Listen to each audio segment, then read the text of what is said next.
Hola, ¿cómo están? Espero que estén muy bien. Esta es la parte disciplinar de esta semana. Esta es la actividad que vamos a hacer esta semana. En vez de la lectura y el control de lectura, viene esta actividad. Entonces, estas son unas instrucciones para desarrollar una actividad didáctica lúdica, que podría ser un juego, pero es un poco más forzoso que un juego, ¿cierto? Porque se hace en clase, un poco más obligado, para aprender procesos metabólicos complejos. Entonces, es una idea que yo he trabajado hace varios años y que quiero que ustedes ahora la tomen y que la modifiquen y la mejoren y la usen también para aprender en esta modalidad a distancia. Entonces, vamos a abordar los dos procesos que estamos trabajando en el curso, fotosíntesis y respiración. Entonces, recuerden que ambos procesos están en la misma célula vegetal, suceden de manera coordinada, o sea, no son independientes, sino que los resultados de uno van a ser los insumos del otro. Entonces, para que no se olviden de que las plantas también respiran y que cada célula de las plantas tiene mitocondrias, por lo tanto, ocupan la glucosa que se forma en fotosíntesis para respirar. Entonces, ¿cómo enfrentar un diagrama de este tipo, de un proceso metabólico, sin desesperarse? Vamos a ver unos trucos hoy día que nos van a simplificar la vida y que nos van a permitir abordar cualquiera de estos diagramas de la vida para poder comprender de qué se tratan y poder integrar ese conocimiento con todo lo demás, porque lo que nos importa es poder integrar todo esto que estamos aprendiendo en los demás contenidos de los cursos, para que no nos quede como una mala experiencia, sino que podamos integrarlo en las demás cosas. Entonces, cualquier, cualquier diagrama de este tipo va a tener cinco elementos, solamente 5 elementos. Entonces vamos a aprender a identificarlo. Están las enzimas, que son una proteína que hace posible una reacción específica. Cada proteína hace solamente una cosa, por eso se requieren tantas enzimas en estos procesos. La segunda molécula son las que dan estructura al ciclo, son las que van a estar reciclándose, que no, en verdad no se usan, no se gastan, no se sacan del ciclo, sino que al final del ciclo volvemos a empezar con la misma molécula que se va transformando sucesivamente de una en otra. El tercer tipo de moléculas son las energéticas y las coenzimas, que son las que permiten las reacciones, en general le activan a las enzimas o al sustrato, lo hacen inestable y por eso reacciona. Aquí también están las vitaminas, que en realidad son coenzimas. El cuarto tipo de moléculas son las moléculas de resultado, que básicamente son las que se producen en alguna reacción y que no se van a usar de nuevo. Son moléculas más básicas, más simples. Y la última molécula son las moléculas objetivo, que en realidad es la que causa todo este ciclo. Son la razón de ser de toda esta cuestión. Entonces, las enzimas. ¿Qué enzimas pillan ustedes en este diagrama? ¿Ven algún aspecto en común en todas ellas? ¿Algo que pudieran decir que identifica a todas las enzimas? ¿Que me permite reconocerlas? Son todas estas, ¿cierto? Las enzimas terminan en el sufijo asa. Asa es el nombre de las enzimas. Se le pone al final para identificar que es una enzima que está haciendo una tarea. Entonces, el nombre es muy explicativo. Entonces, lo quiero que lo revisemos rápidamente. Por ejemplo, las sintetasas. Por ejemplo, la citrato sintetasa. Citrato sintetasa, ¿qué puede hacer? Sintetiza citrato. O sea, fabrica citrato. Ok. Las deshidrogenasas le quitan un hidrógeno a lo que están diciendo. Por ejemplo, la malato deshidrogenasa le quita un hidrógeno, uno o dos hidrógenos, al malato. Igual que la succinato deshidrogenasa, que hace lo mismo, le quita hidrógeno al succinato.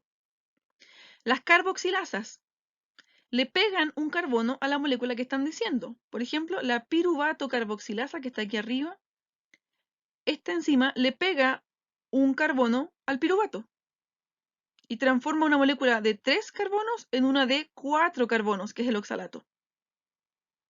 Perdón, oxalacetato, que es lo mismo. Las fosforilasas, que en este caso no hay, pero sí van a pillar en fotosíntesis, las fosforilasas le pegan un fosfato a la molécula que dicen. Y esas enzimas usan ATP, y del ATP sacan el fosfato y se lo pegan a la otra molécula.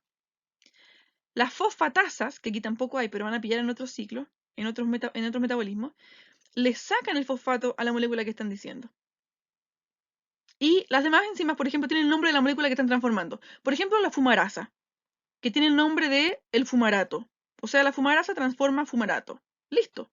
La aconitasa, que está aquí arriba, a la derecha aquí arriba, la aconitasa transforma el aconitato.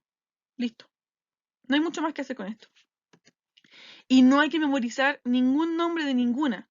Lo interesante es que cuando uno lee una enzima cualquiera, uno puede entender más o menos qué hace, si es que sabe estos trucos. Porque tiene un nombre y un apellido. Entonces uno puede saber qué es lo que hace la enzima si es que sabe este truco de identificar cada palabrita. Pero no hay que memorizarla, no hay que memorizarla. Las segundas moléculas que habíamos visto son las que dan estructura al ciclo. Entonces, en este diagrama están indicadas con un cuadrito con su nombre y al lado la molécula con las pelotitas, que son las típicas de los diagramas de química. Entonces, son estas moléculas las que, en general, le dan el nombre a toda esta cuestión. Entonces, aquí tenemos al citrato. El citrato o el ácido cítrico se diferencian solamente porque uno tiene un hidrógeno de más o uno de menos. El ácido tiene hidrógeno y el citrato o el residuo de ácido entregó el hidrógeno. Entonces, este citrato le da el nombre a este ciclo completo, ciclo del ácido cítrico. ¿Lo ven? Entonces tiene un cuadrito con su nombre y al lado la molécula de pelotita. Aquí está el malato con sus pelotitas aquí al lado y el succinato con su molécula de 4 carbonos aquí al lado. Entonces lo que sucede es que cualquiera de estas moléculas de acá, cuando está en presencia de la enzima y cuando están los demás factores, la cuestión se transforma. Se transforma. Y se transforma en un solo sentido, porque están las enzimas que trabajan en un solo sentido. Entonces, cuando sucede una, si están todas las demás enzimas más o menos cerca, sucede como una reacción media en cadena. Entonces, hay que tener claro que estas moléculas están flotando todas juntas en el lugar en que estén, en este pedazo de célula, donde estén. En este caso están en la mitocondria, ¿cierto? Porque este es el ciclo de Krebs. Están en la matriz mitocondrial. Pero están todas juntas, revueltas, una al lado de la otra, más o menos pegoteadas, ¿sí? No están separadas y ordenadas en el tiempo, no están puestas en una estructura, no están quietas, no están fijas, están flotando todas juntas. Entonces sucede que cuando está la molécula cerca de la enzima y con todo lo demás que debe estar para que funcione la enzima, la cuestión sucede así, simplemente sucede, porque está hecho para eso, funciona así. Entonces son reacciones muy fáciles porque las enzimas lo hacen muy fácil. Una reacción de este tipo sin enzimas sucedería muy lentamente o a temperaturas muy altas. Entonces no es posible hacerlo en un organismo vivo. Para que esto suceda en un organismo vivo, a temperaturas de organismo vivo, que son, no sé, pues 30 grados, 37 grados nosotros, para que suceda sin matar al organismo vivo, tiene que haber enzimas que lo hacen muy fácil. Lo hacen muy fácil y a temperaturas muy bajas. Ese es el truco. Pero esto está todo pegoteado uno al lado del otro, flotando en la misma matriz, en la misma gelatina. Entonces, las moléculas energéticas y las coenzimas son bien pocas en realidad. Por aquí están. Son básicamente el NADH, la nicotinamida, ¿cierto? El FADH, que es esa otra que es una coenzima, en verdad, una molécula energética, que son también le llaman el poder reductor. Y está el GTP y el ADP. No hay muchos más. Entonces, el ATP y el GTP transfieren un fosfato o le ponen un fosfato a la molécula objetivo o le sacan un fosfato o en el fondo o se regeneran ellos sacando un fosfato del medio. Por ejemplo, este GTP que está aquí abajo se formó porque el GDP, que era el difosfato, guanidina difosfato, con 2 fosfatos, se ganó un fosfato que estaba flotando en el medio y es posible que esto suceda porque está aquí la coenzima también haciendo esta reacción. Entre la coenzima y la enzima trabajan juntas para formar este GTP. Entonces, la idea aquí es entender que hay una molécula que es la que reacciona y luego se regenera. La que queremos, la que nos cuesta generar es la que va a reaccionar, la que tiene un poder energético. Por ejemplo, el GTP tiene poder energético porque reacciona muy rápido, muy fácil. Entonces, cuando la queremos fabricar, nos cuesta energía fabricarla. Pero después la usamos rápidamente y nos entrega la energía que ya habíamos acumulado en esa molécula. Entonces, el NAD y el FAD son las moléculas que pueden entregar hidrógeno. Son moléculas que reducen, por eso se llaman poder reductor. Una molécula que tenga más hidrógenos está más reducida. Cuando se le quitan hidrógenos a una molécula, se está oxidando la molécula. Entonces acá tenemos que las deshidrogenasas están quitándole hidrógenos a las moléculas, están oxidando un poco las moléculas.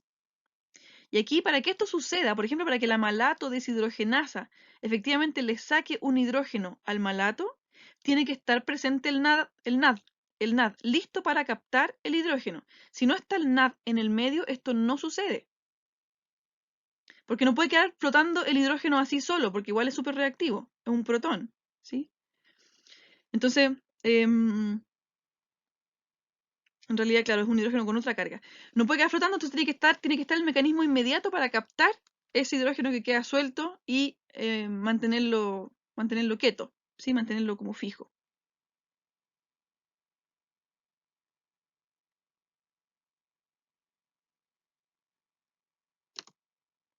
Entonces, las coenzimas, por ejemplo, acá está la coenzima A, que es este CoA, coenzima A. La coenzima A, en general lo que hacen, o sea, las coenzimas en general, lo que hacen es facilitar el traslado de una sustancia.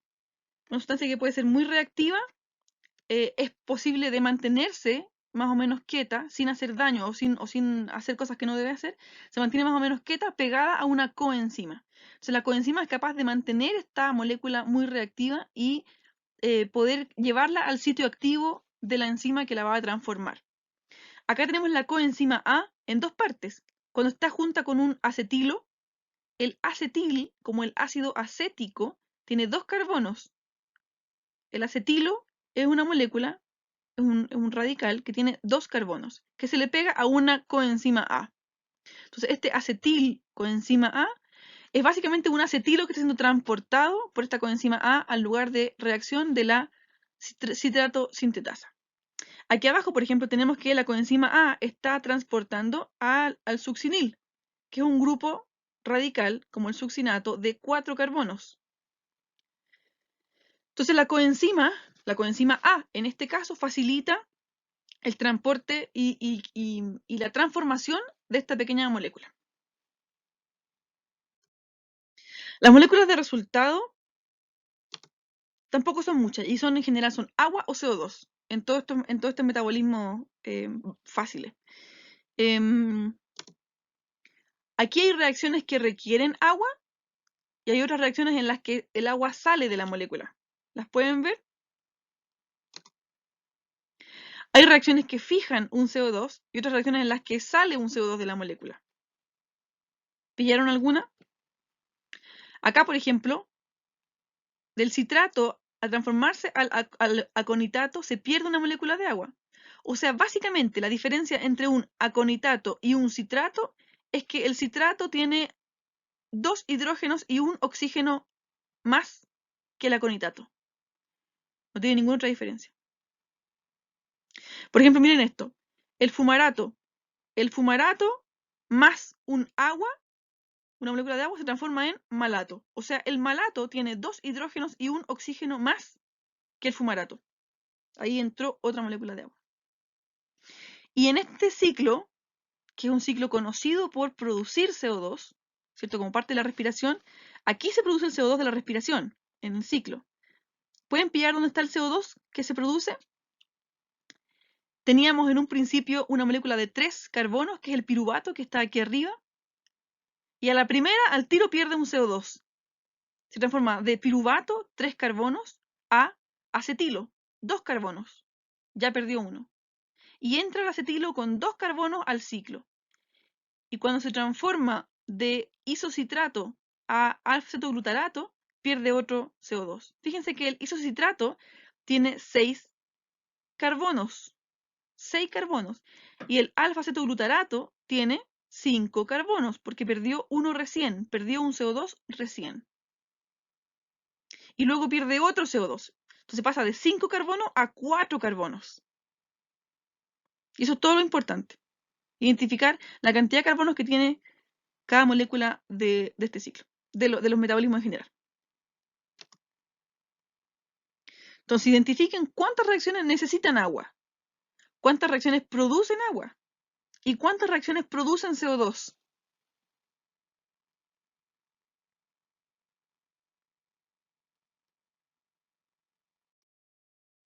La última molécula que nos importa son las moléculas objetivos, que son las que causan todo el ciclo y son las que queremos en verdad entender, porque son las que nos dan la razón de ser de toda esta cuestión. Entonces, estas moléculas también pueden ser las moléculas energéticas o las moléculas de resultado. A veces lo que queremos es producir una molécula de resultado o una molécula energética. Entonces, veamos en realidad qué sucede en todo este ciclo. ¿Cuál crees tú que es la razón de todo este montón de reacciones? ¿Qué es lo que logramos al final? En verdad, ¿para qué hacemos todo esto? Porque imagínense, esto lo hacen todas las mitocondrias de todo el planeta. Están haciendo esto todo el día. Entonces, ¿para qué? Fijémonos bien en las flechas para ver qué es lo que se está produciendo. Aquí en esta flecha de la amalato deshidrogenasa está saliendo un NADH, o sea, está produciéndose un NADH. En esta molécula de la succinil coenzima A sintetasa está saliendo un GTP, se está produciendo una guanosina trifosfato altamente energética. En la succinato deshidrogenasa se está produciendo, está saliendo un FADH2, poder reductor. Entonces, se usa agua, porque fíjense que sale un agua, pero se usan dos. Así que como resultado neto se usa agua. Se produce NADH. ¿Cuántos NADH se producen?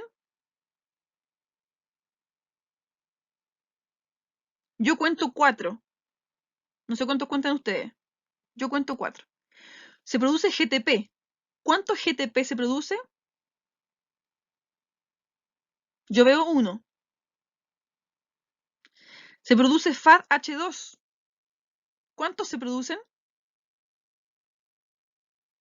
Yo veo solamente 1.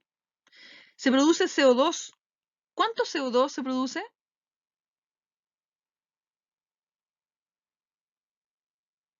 En total se producen 3, ¿cierto? Y lo que se hace es como que se fija un acetilo. Entra al grupo, entra al ciclo un acetilo. Teníamos 3 carbonos en el piruvato, se pierde uno al principio. Luego entran 2 carbonos al ciclo y se transforma el oxalacetato de 4 carbonos, se transforma en 6 carbonos en el citrato. O sea, 4 oxalacetato más 2 acetilo es igual a 6 citrato. Entonces, entran 2 carbonos y salen 2 carbonos. Y la cuestión queda donde mismo. Entran 2 carbonos y salen 2 carbonos. En el ciclo, solamente en el ciclo. Entonces, la molécula que entra al inicio del ciclo es un acetilo, que se transforma en 2CO2. Entran 2 carbonos, salen 2 carbonos. Y entre medio se produce poder reductor, bastante poder reductor, y GTP. Eso es todo. Pareciera ser... A mí me parece que es como insuficiente que se produzca toda esta cuestión solamente para esto. Es como... Me parece un poco ridículo todo este atado de moléculas para producir un par de cuestiones. Veamos entonces, bueno, cuál será la razón de ser de todo esto. Entonces, es importante que también miremos otros diagramas que son más simples, que nos quitan información y que nos hacen enfocarnos en lo importante.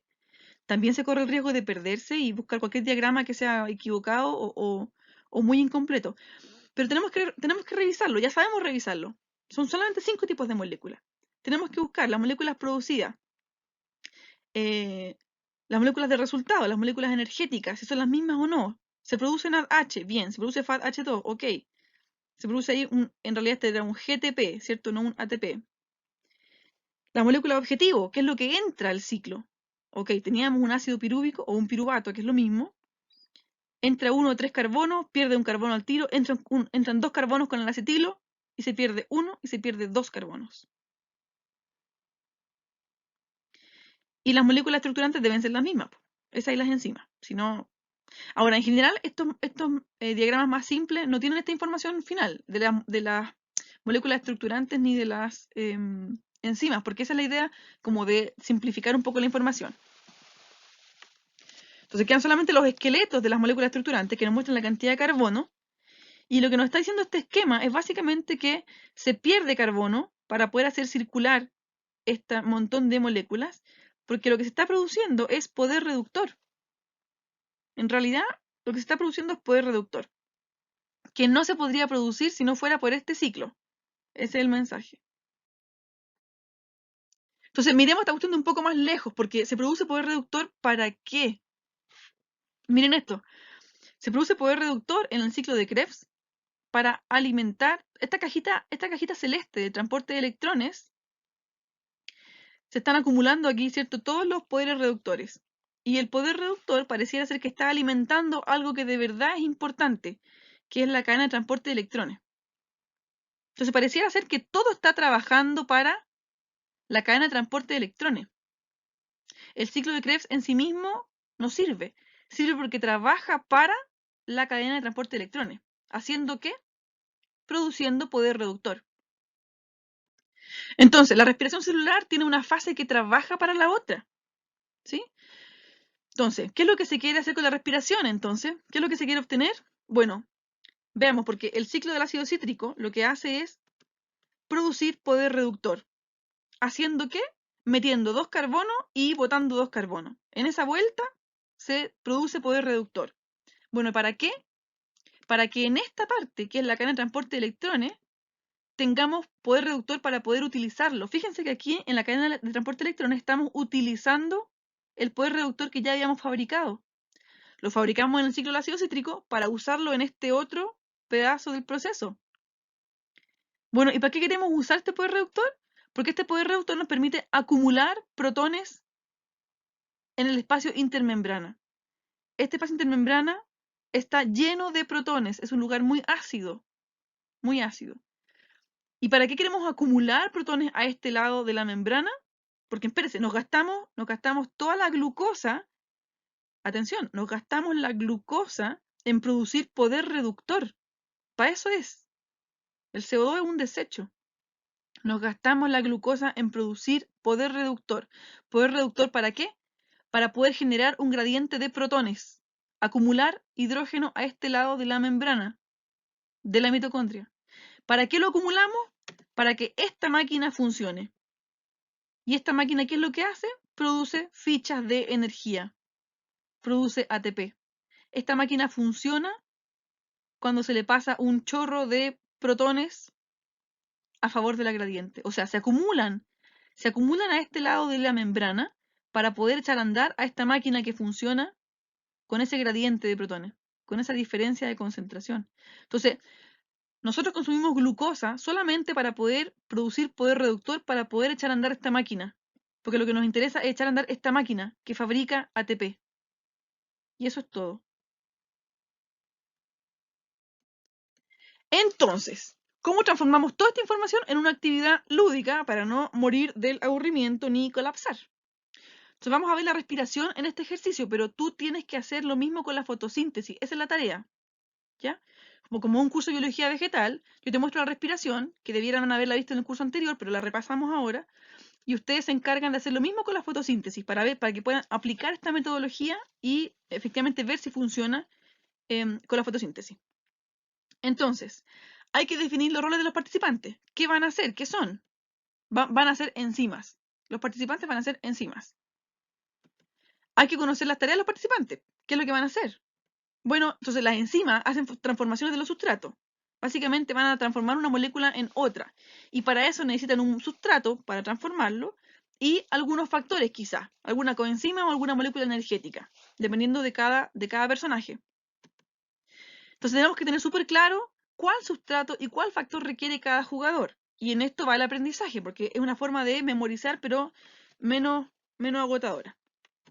Entonces vamos a armar el tablero del juego, que nos va a permitir poner en posición a los jugadores y poder darles instrucciones de qué hacer y cómo interactuar con los demás. Y vamos a desarrollar los elementos del juego, que van a ser todas las moléculas que no sean las enzimas, porque las enzimas somos nosotros los jugadores. Van a ser los sustratos y las moléculas energéticas y las coenzimas. Entonces, básicamente esto es un juego de roles, pero como actividad educativa. Entonces, primero, el tablero. Entonces, vamos a observar el proceso metabólico, de nuevo, vamos a ver los sitios de las enzimas, dónde están más o menos, para armar un tablero. Ya lo habíamos identificado, ¿cierto? Entonces vamos a armar primero, ok, personaje número 1. Se va a llamar piruvato deshidrogenasa. Ok. Jugador número 2. Se va a llamar citrato sintetasa. ¿Están viendo de dónde lo estoy sacando? Están aquí mismo. Piruvato deshidrogenasa, citrato sintetasa. Me voy a saltar, atención, me voy a saltar la aconitasa porque no hace nada. Miren, saca un agua y mete un agua. No, chao. Esto es extra. Tenemos que saber que existe este paso, pero no vamos a ponerlo en el juego, porque el jugador que hiciera este juego no tendría nada que hacer. No hay ninguna molécula que transformar. Entonces vamos a pasar por aquí. Hay que entender que hay una transformación, pero en realidad la cantidad de carbono ni siquiera cambia. Así que vamos a saltar por ahí. El jugador número 3 es la isocitrato deshidrogenasa. Y ahí sí, porque usa un NAD y saca un CO2. Ese sí tiene trabajo. Jugador 4, la alfa-cetoglutarato deshidrogenasa. Jugador 5 es la succinil coenzima A sintetasa. Jugador 6 es la succinato deshidrogenasa. Jugador 7 tampoco hace nada, no cambia la cantidad de carbonos, que es lo que más nos importa en estos ciclos. La fumarasa no cambia la cantidad de carbono, así que no la vamos a jugar. Y la jugador 7, la malato deshidrogenasa. Y ahí estamos. No vamos a incorporar las rutas alternativas, porque lo que nos muestra este diagrama es que hay una ruta alternativa para producir oxalacetato. No lo vamos a usar, solamente el ciclo básico, ¿de acuerdo? Y entonces armamos el ciclo para ponerle orden a los jugadores. Y así queda. Este es como una especie de tablero simplificado. Veamos.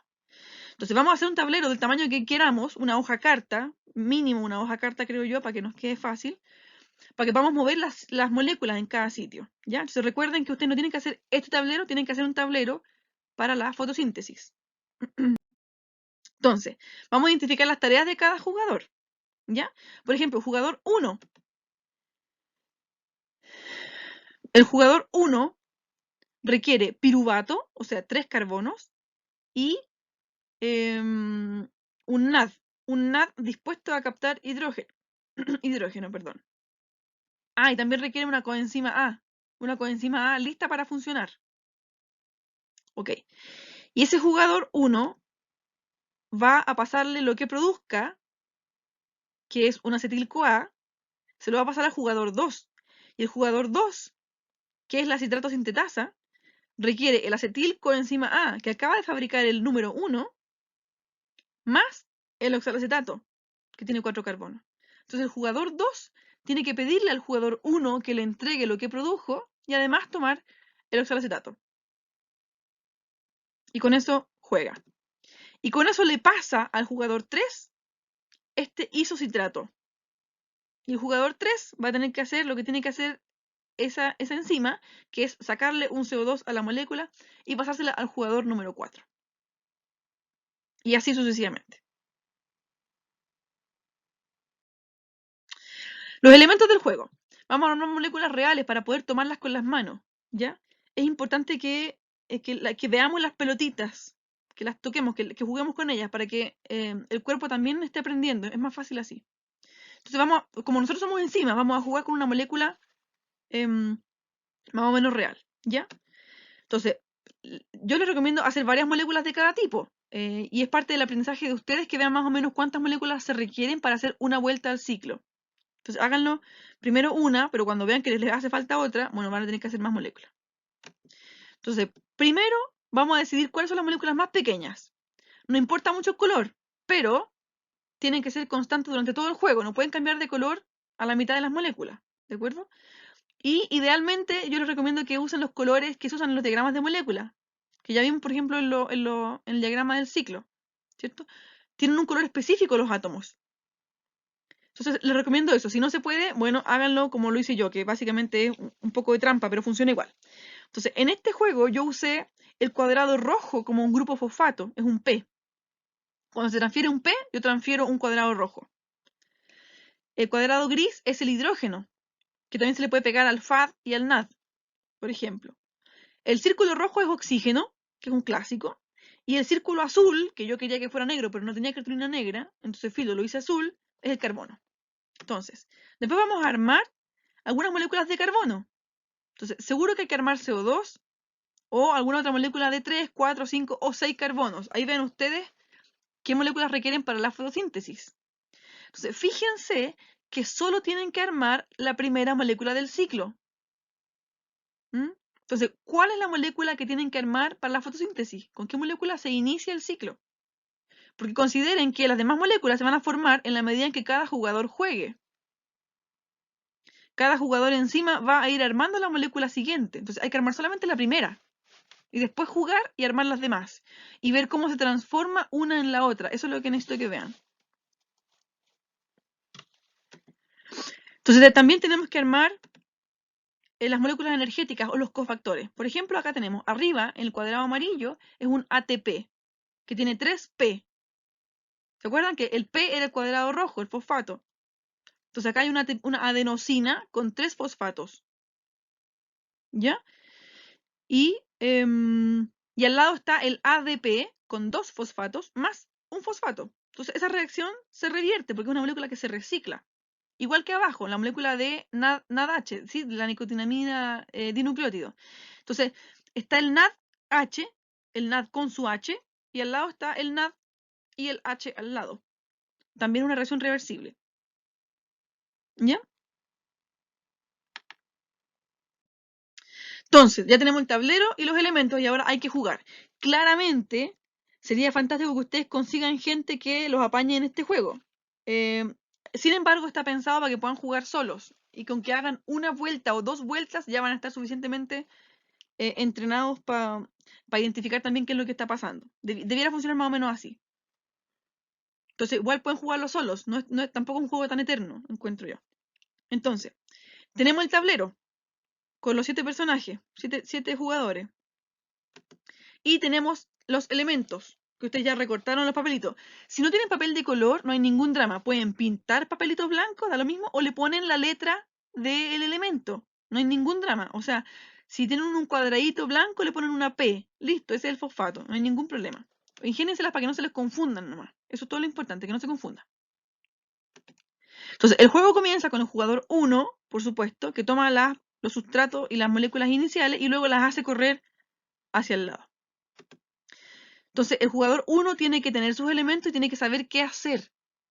En este diseño del juego, ustedes tienen que estar súper pendientes de qué es lo que tiene que hacer cada jugador. Y ese es el aprendizaje. Que tienen que saber qué es lo que hace cada jugador.